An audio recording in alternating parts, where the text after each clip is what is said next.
From the most inspiring messages to the greatest sounds of all time,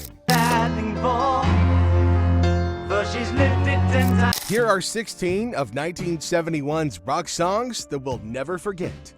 Coming in at number 16, we've got Marvin Gaye's What's Going On, a classic sound that lives beyond time. So you can see what's going on. It was nothing short of a smooth saxophone hum, like a late-night conversation in a smoky jazz club. Released in 1971, What's Going On wasn't just a song, it was Marvin Gaye's soulful cry for a broken and misplaced world. From the album of the same name, this track blended lush strings, funky percussion, and Gaye's velvet chords into a plea for peace amid Vietnam and racial unrest. Did you know that he fought Motown tooth and nail to release this politically charged anthem? They wanted pop hits, but he gave them a revolution. The song's gentle groove and raw honesty hit like a thunderbolt, topping charts and redefining soul's role in rock's orbit. It was a call to listen, to think, and to heal. What's Going On became a beacon for change, proving one voice could shake the world. If you thought that was a mover, wait until number 15, AQUALUNG. Sitting on the park bench. AQUALUNG was undoubtedly a gritty acoustic riff that sliced through the silence like a stranger's stare on a cold city street. Jethro Tull's AQUALUNG from the 1971 album of the same name was a raw, unflinching portrait of a homeless man wrapped in thunderous chords. It was a story, blending folk, blues, and heavy riffs to tackle poverty and religion. Critics called it too theatrical, but fans heard the truth in its haunting lyrics. Fun fact, Ian Anderson wrote it after seeing a photo of a down-and-out drifter. That image fueled a 6-minute epic that's half growl and half poetry. With its jarring shifts from soft strums to blistering solos, AQUALUNG defied easy labels, carving Tull's name into rock and roll history. Though AQUALUNG was a heart cry, number 14 Brown Sugar lived beyond its name.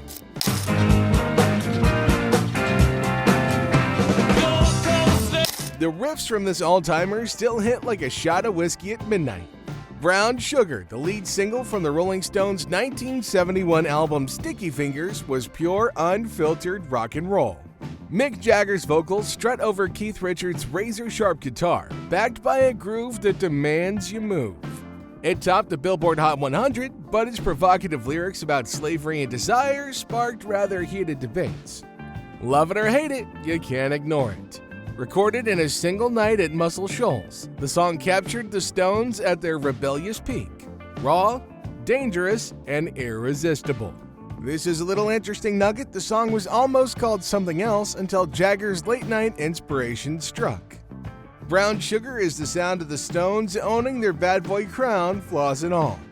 It's messy, it's bold, and it's one of those songs that you crank up and sing along to no matter what. Digging the taste of Brown Sugar? Then you're really gonna like number 13, Life on Mars. Man, look at those cavemen go. David Bowie's Life on Mars from 1971's Hunky Dory was a surreal masterpiece, blending soaring strings with cryptic lyrics that felt like a fever dream. Bowie, still chasing stardom, turned a jab at Frank Sinatra's My Way into a cosmic anthem of escapism. Rick Wakeman's piano and Mick Ronson's lush engagement lift it to another level altogether. But beyond that, Bowie wrote it after a heartbreak-fueled walk through London, and with that raw emotion bled through every note, making it one of his most beloved tracks. This song is a journey to a world where misfits find meaning. Charting modestly at first, it later became a cultural touchstone, proving Bowie's genius was light years ahead. While Life on Mars will take you on a journey, our next song at number 12, Children of the Grave, will keep you in place.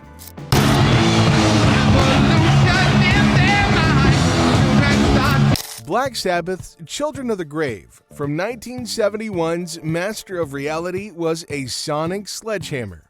Ozzy's eerie vocals and Tony's crushing guitar turned it into an anthem for a restless generation. Written amid Cold War fears, its lyrics screamed rebellion against a world on the brink of destruction. Beyond it all, Lomi turned his guitar lower to get that bone-rattling sound. That innovation helped birth doom metal, cementing Sabbath's legend. The song's relentless pace and defiant spirit made it a fan favorite, its energy still igniting mosh pits today. It's also a warning, a call to rise up and make a change. Speaking of change, we've got number 11, JEEPSTER. Just like a call, you're pleasing to behold. T-Rex's JEEPSTER from 1971's Electric Warrior was glam rock at its finest. Cheeky, sexy, and impossible to resist. Mark Bolan's playful vocals and that infectious hand-clap beat turned it into a dance floor killer, making it peak at number 2 in the UK, launching T-Rex into stardom. Bolan recorded it in a single take, fueled by pure vibes and passion. That raw energy shined through, making every note feel like a wink and a grin. JEEPSTER was the spark that lit the glam revolution, influencing everybody from Bowie to the punk scene. Its mix of boogie and swagger still feels fresh, like a joyride that never ends. But let's move beyond the feelings and the passion into number 10, Baba O'Riley. Out here in the fields. This song from The Who's 1971 album Who's Next was a revolution in sound. Often called Teenage Wasteland for its iconic chorus, it was Pete Townshend's tribute to Guru Baba and composer Terry Riley. Born from the ashes of a failed rock opera, Lifehouse, it became an anthem for youthful defiance. Not only that, it was Keith Moon who suggested that wild violin solo at the end.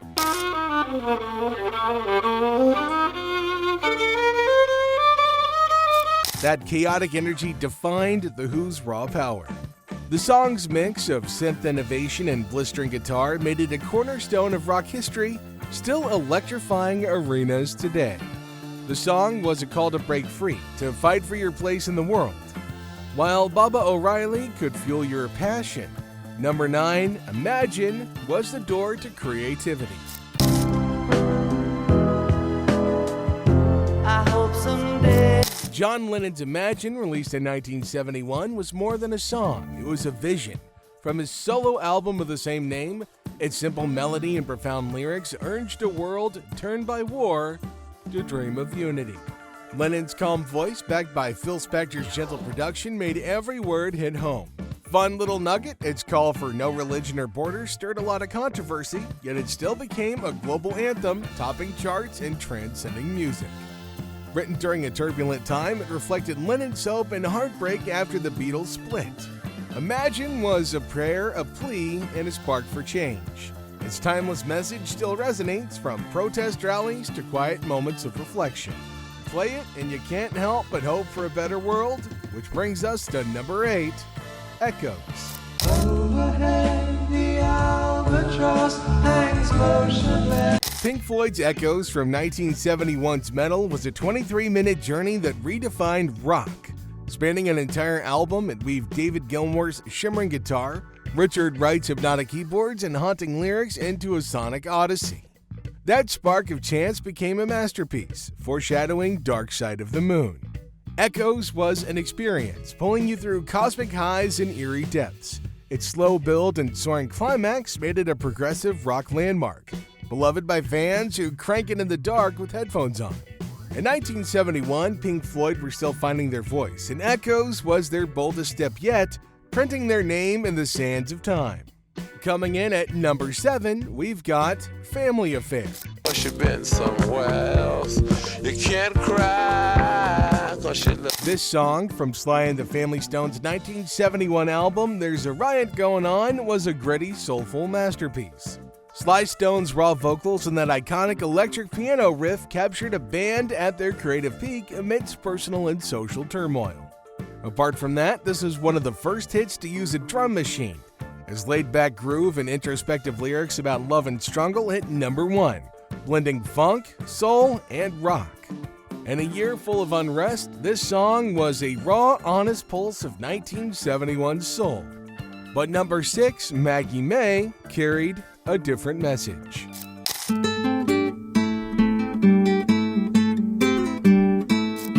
jangling guitar and that iconic mandolin riff kick off Maggie May, Rod Stewart's rough and tumble tale of young love and heartbreak. From 1971's Every Picture Tells a Story, this song skyrocketed Stewart to stardom. Its raw vocals and rollicking energy tell the story of a young man tangled in a messy affair with an older woman.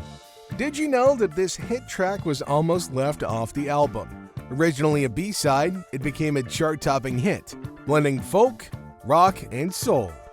Stewart's gravelly voice and the song's bittersweet vibe made it a radio staple, capturing the messy beauty of youth in 1971.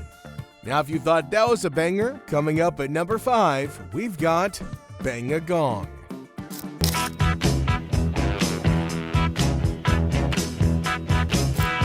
This song from T-Rex's 1971 album Electric Warrior was glam rock at its finest. Boland, with his glittery persona, was crafting a new sound, sexy, bold, and irresistible. This track's infectious groove and playful lyrics made it a dance floor anthem. The most interesting thing about the song is that Elton John played piano. The raw energy and Boland's charisma turned T-Rex into glam pioneers, paving the way for the 70s glitter revolution. This was rock with a bit of a wink and a strut. And while it may have started a glam revolution, number 4, Stay With Me, stoked everybody's desires.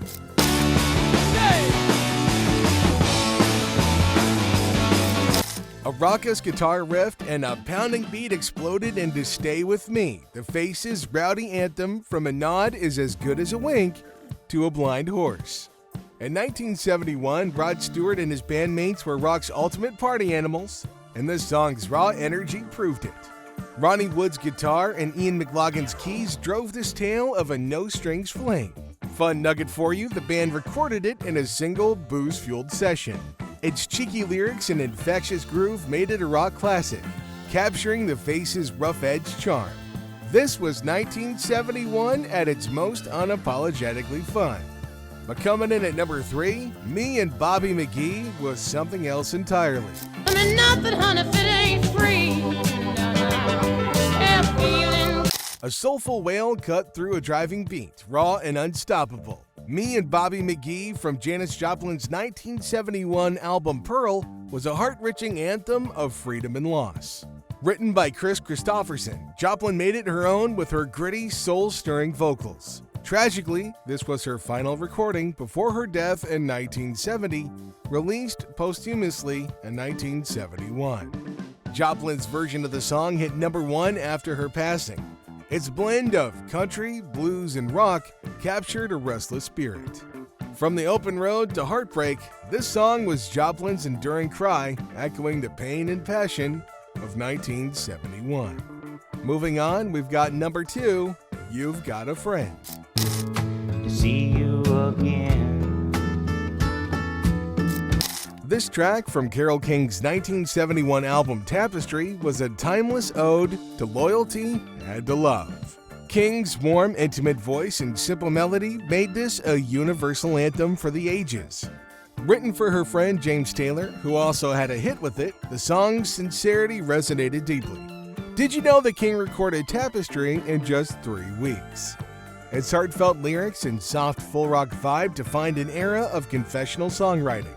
Whether you're feeling lost or loved, this song feels like a friend showing up just when you need them. But coming in at number 1, A Case of You had a completely different vibe. I'm a lonely painter. It's like a lone guitar strum, tender yet piercing, as John Mitchell's voice weaved a tale of love and longing. A Case of You from Blue is a folk masterpiece, raw and intimate.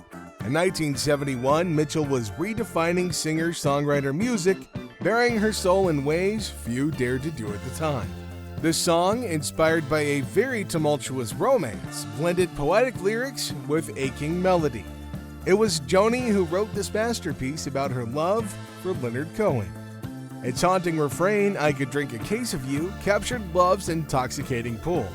With every note, this track was a timeless gem that still moves listeners to tears today.